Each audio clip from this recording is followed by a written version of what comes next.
We are going to be looking at Exodus 32 today. And this is the passage where the Israelites seem to go off the rails. And growing up, I've heard this passage a bunch of times, and different focuses, Oh, the poor Israelites who didn't know any better and got punished. Oh, those dumb Israelites, they knew better, and they got what was coming to them. I don't agree with either of those. And that's because I have done some reading and looked at, there's some context that we don't really get when we get the story. Most people just jump straight in and they're like, boom, Exodus 32, number 1, Moses is gone. And we'll get there. But there are some important things that happen before. Where the story truly starts is where the Israelites arrive at Mount Sinai. And the text makes a point of telling us that it's been exactly 3 months since they left Egypt. That means it's been 3 months since the Red Sea. That means this is not happening a long time. The Israelites haven't been wandering the desert yet. It's just been 3 months. You can probably remember the big things that happened in your life 3 months ago. I'm not going to ask for volunteers, but if you think 3 months back, you can probably remember a gist of something. If your gist of something was a seabed being miraculously separated so that you could walk on dry land and then see the Egyptians who you suffered under get their comeuppance, probably sticks out. At this point, they get to the mountain, and God makes a point of making his voice audible. Oh, that thing that we all say that we want. God makes a point of saying that he's going to make sure that people hear his voice. And so Moses is on the mountaintop, and Aaron is specifically mentioned to come next to Moses. And then God speaks the 10 Commandments. I want you to just think about that. If you heard the voice of God tell you the 10 Commandments, it would probably be a big moment of that day, that week. Theoretically, it should be the biggest moment of your life. You heard God talk audibly. So we know that at the very least, Aaron was there to hear the 10 Commandments, and this will become very important later. After the 10 Commandments are given, God expands upon some of them, and he gives extra details and things to work around them. And there are 70 elders, and there's Aaron, and they are all given these laws orally, and they're an oral culture, so they can remember stuff better than we can. So they have a good handle on these laws. And then they are commissioned, go down into the people, while Moses stays up here and gets the rest of the law. This is just your starting out point, your cliff notes to keep you safe while we get into the detailed part of the book. And then we get lots of passages of laws and stuff.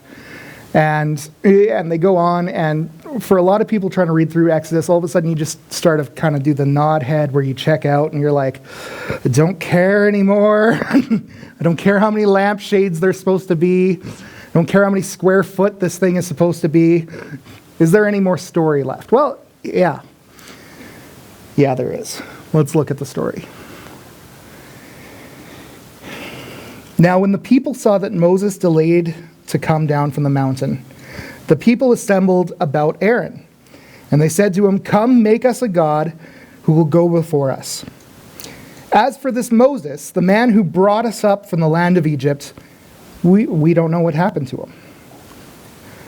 Aaron then said to them, tear off the gold rings which are in the ears of your wives, your sons, and your daughters, and bring them to me. A lot of gold earrings. Then all the people tore off the gold rings which were in their ears and brought them to Aaron. He took this from their hand and fashioned it with a graving tool and made it into a molten calf. And they, the people of Israel, said, this is your God, O Israel, who brought you up from the land of Egypt. Now when Aaron saw this, he built an altar before it. And he made a proclamation saying, tomorrow shall be a feast to the Lord. So the next day they rose early and offered burnt offerings, brought peace offerings, and the people sat down to eat and drink, and then they rose up to play. A couple things we want to point out in this. When it says they rose up to play, this is not innocent games of tag. This is what we adults call a euphemism. It is definitely tied to pagan practices, which God specifically says in his law, you are not to worship me this way. When it says gods or a god, we have a lot of problems translating this. The word that's used is Elohim. Elohim notably shows up at the beginning of Genesis, which is translated, let us make man in our own image. Elohim is the word that is used. And so there is a lot of debate when translating whether Elohim is a singular name of God or if it is a general term for heavenly beings. There's a lot of debate back and forth. But there is a noticeable change when Aaron says we are going to have a feast to the Lord. There they use the covenant name of God, which we often see as Yahweh. So what has happened here is very interesting. But I want to take a step back and talk about something that we don't actually think about, especially not in church. Why are other gods so appealing to us? I don't know if you've ever thought about this, but as we look through the Old Testament, there are tons of gods, to the point at which it seems that the true God is in a war with a bunch of other gods to try and claim the earth for himself. We know there is only one God, and this is written in that way mostly for our benefit, because that's the way we saw that as humanity, because we invented all of these other gods to take the place of the true God. But why is that?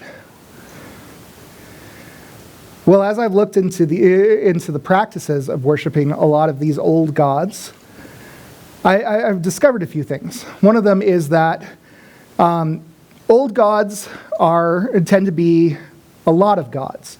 They're compartmentalized. You have a god of the harvest. You have a god of the weather. You have a god of the family and the home. And depending on what your needs are, you will approach a different god. There's a different dude for whatever your problem is. And each dude has a very specific thing that you have to do. There is a certain type of sacrifice, a certain type of ritual. And there are people who have gone before and tried to figure this out, who can guide you on trying to figure this out. What this does is it makes people treat these old gods the way a lot of us treat the true God, which is a vending machine. I just got to get this ritual in, and then the God will have to do this. And if that doesn't happen, then I did something wrong. And I can try again to get the right result. All of this is based off of a system. You give the god something, and they have to return it. And if they don't, it means that you didn't give the right thing. This can be really comforting when we want to know why.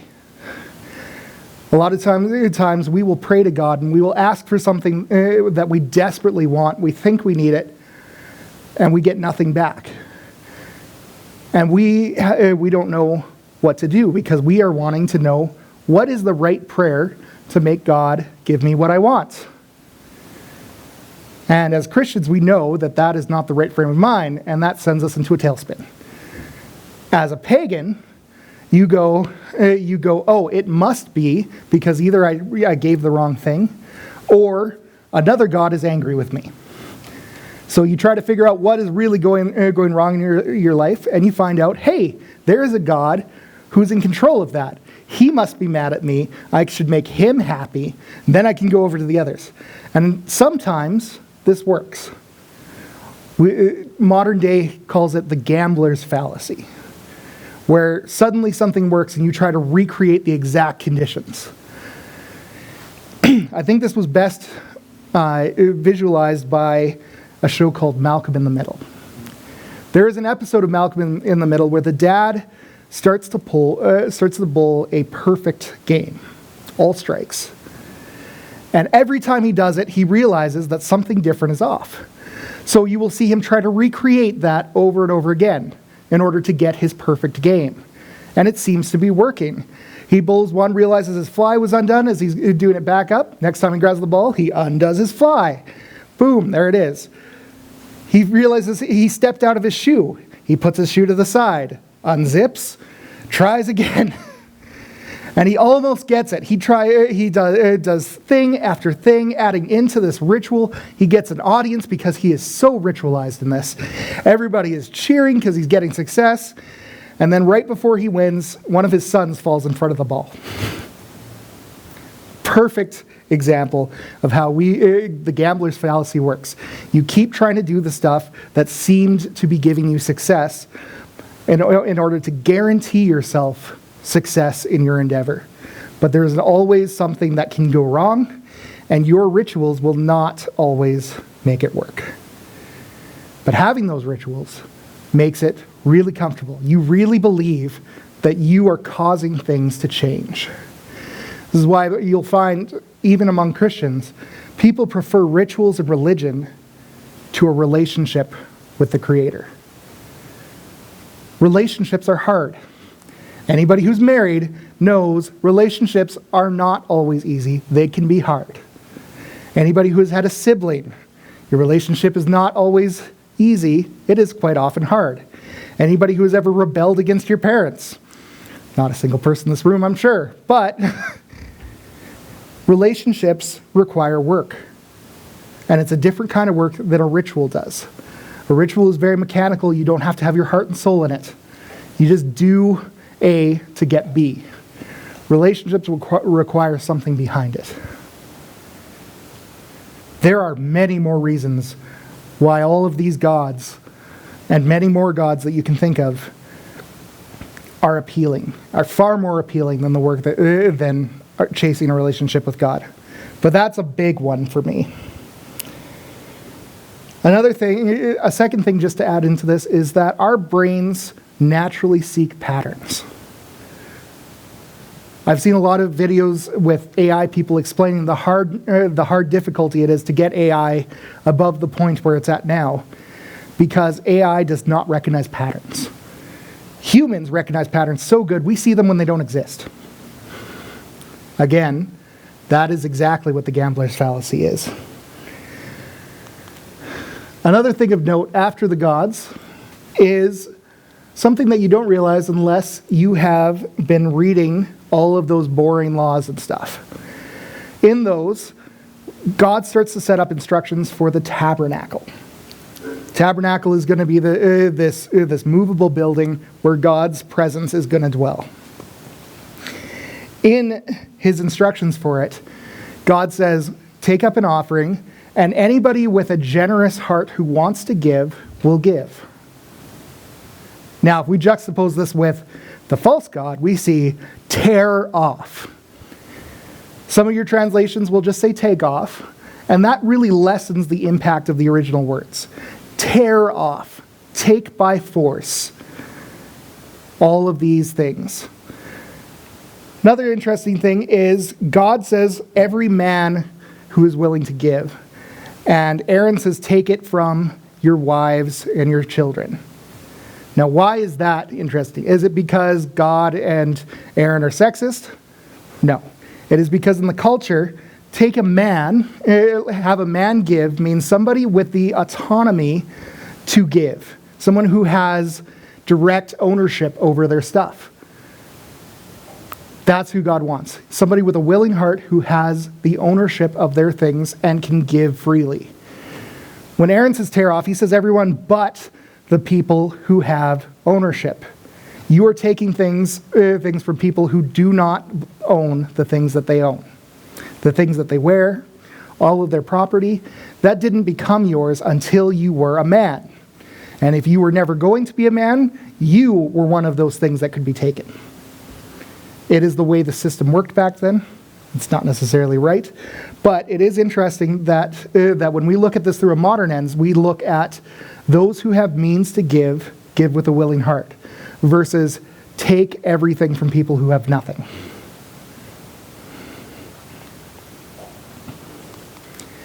Next interesting thing.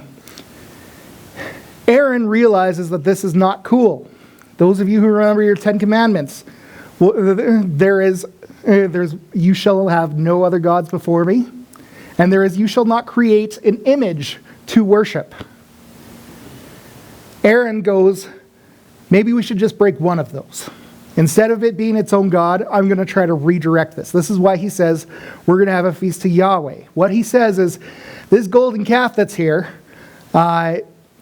it's actually just representative of God. So we're going to worship the true God by looking at this calf. Maybe that's not, maybe you could semantic that away being you're not worshiping another God. But God certainly seems to think that they are worshiping the calf, not him through the calf. Even if he did think they were worshiping him through the calf, second commandment, he has clearly stated, do not make an image of me and worship that. I think this is a great thing for us, because we see sometimes in our lives, this is the thing that we are doing. Everybody wants to be Moses. Moses is the awesome hero of faith. We all want to be Moses. I want to be Moses. And in order to want to be Moses, a lot of times we focus on Moses' call, where he says, I'm not worthy, find somebody else. We're like, oh, that's us. We're so humble. We look at him saying, call my brother. He speaks better than me. We're like, delegation. Yes. What we don't look at when we're trying to achieve Moses is the fact that God makes Moses more special than anyone else. There's a story in Numbers where Aaron and Miriam, Moses' sister, get together and they go, hey, we're special too. Moses shouldn't be calling all the shots. Let's get at this.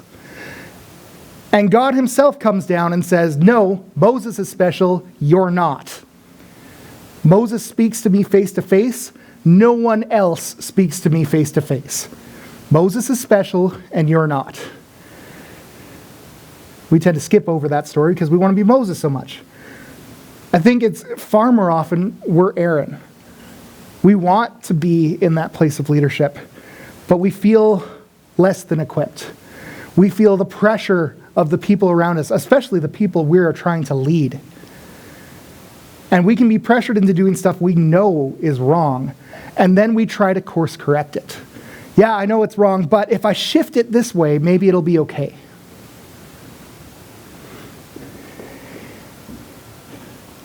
I know I'm guilty of that.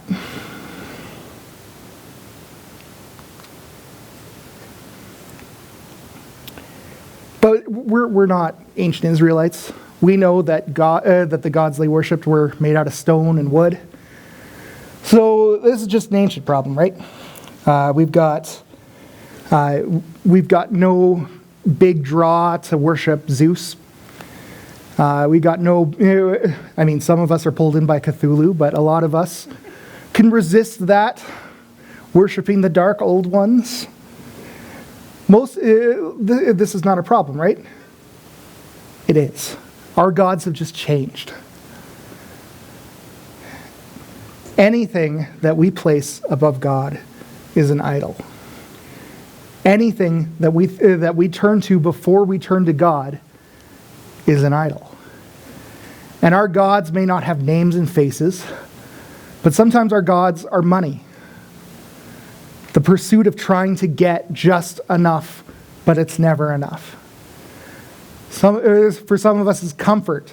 Man, if I could only just be comfortable. Problem is, you never actually get comfortable. Not for long, anyways. Man, if I could just get this career title. Man, if I could just get the respect from this one person. Man, if I could just save the next 300 people on my list. If I could just save the next 5 people on my list and know that I've converted 5 people to Christianity. Oh, how great that would be for me. some things that are good become idols. The key thing is, are we serving ourselves? See, this longing for things to be done can lead to us worshiping. And when we do this, we blame everyone except ourselves. Later on in the text, I encourage you to read this whole chapter. There is a lot of fascinating stuff in it. But later on in the text, Moses confronts Aaron. And Aaron says, "Oh, golden calf, the people gave me all this gold.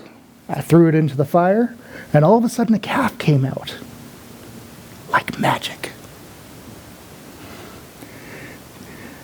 There's engraving marks on this thing. Moses knows that Aaron made it. Aaron knows that Aaron made it. But Aaron will not say, "No, I screwed up." He puts the blame first on the people. The people made me do it. And then he says, "And it just happened like magic. I'm not responsible. I threw it in and a calf came out. What else are we supposed to do?" Need to be very careful that we do not fall into the same trap. So what can we do in order to try and protect ourselves from that? Well, one of the things we can do is we can ask why. Why do we do the things that we do, especially the rituals and the practices? Why are we doing them? Are you serving God's community, or are you looking for God's community to serve you? It's a huge problem now with church hunters. You will hear a lot of Christians going, "Well, I just don't like the preacher, so I'm going to look for a different church." Well, I mean, the preacher's good, but their music team, it sounds like none of them have even met each other and they don't practice. So I'm going to go to a church that actually understands how to do music, and hopefully they'll have a good preacher, and I'll fit in there. That statement is not a seeking to serve God's community. That is 100% what can God's community do for me today? And we may have different levels of that. So an important thing to do is to examine, why do we do the things that we do? Why do we come to Northern Hills Church? Is it because we really like the way Peter sings?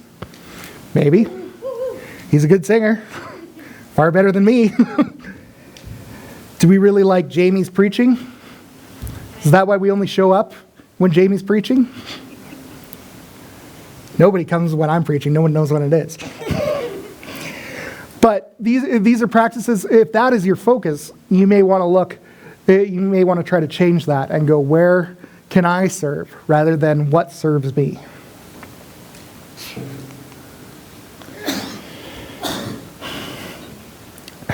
When you find that you are doing something that is against what God has called you, we have this thing called free will.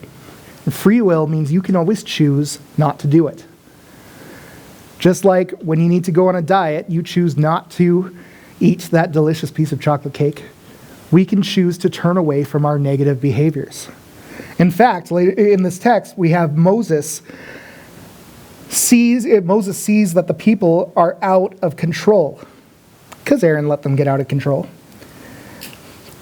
And Moses stands at the gate of the camp and he says, "Whoever is for the Lord, come to me." We get all the sons of Levi gathered to him, but this is not those of you who are destined. This is a make the choice statement. You have the ability to choose differently. If you find yourself against God, you can choose to instead be for God. And this may be a choice you only need to make once. This may be a choice you need to make multiple times a day. It all depends on the situation. The comfort we have is that where the Israelites had Moses to intercede with God on their behalf, we have someone far more qualified. One of the main goals, one of the main jobs that Jesus says he has in heaven is to intercede to the Father on our behalf. Man, can you get a more qualified representative than Jesus to advocate for you on your behalf? Because let's face it, if you haven't heard this before, following God is hard. Unequivocally, following God is hard. But also, we kind of make it hard on ourselves. We're going to go back to the text for a second with the purpose of why they wanted a God in the first place. God is sitting on the mountain. There's fire, there's a cloud. They know God is up there. They know Moses has gone up there. But following God is hard. They are used to an Egyptian society where the gods were among you. The gods walked among you. You could approach a god at any time because you could find the temple where the statue was. And you could go plead your case to a god. You could just have the comfort of standing outside the temple and know you were in the presence of a god. This is the context that they had.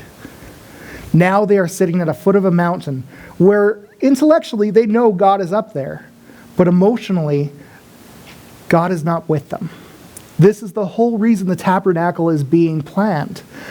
God wants to solve this need. He knows the people need to feel like he's among them.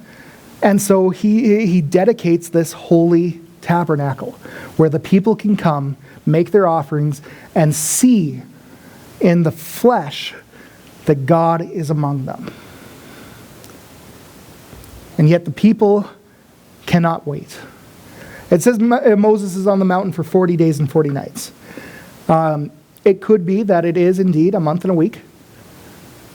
But 40 days and 40 nights tends to be used as just a measurement of it's been a long time. And that's fair. If you think of what exactly happened a month and a week ago, it starts to feel like a long time. You don't get a lot of stuff.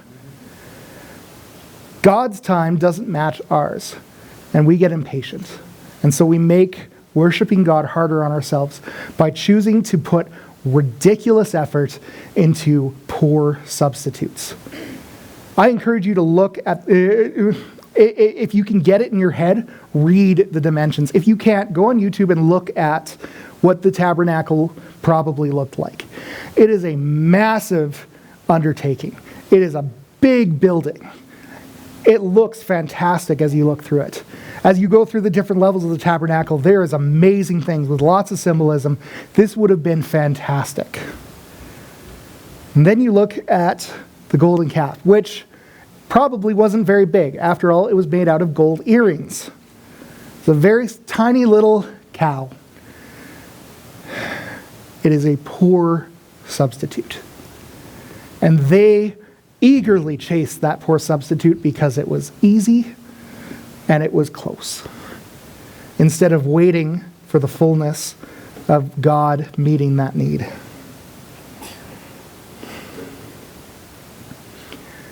I encourage you to have faith and patience for the things that you need.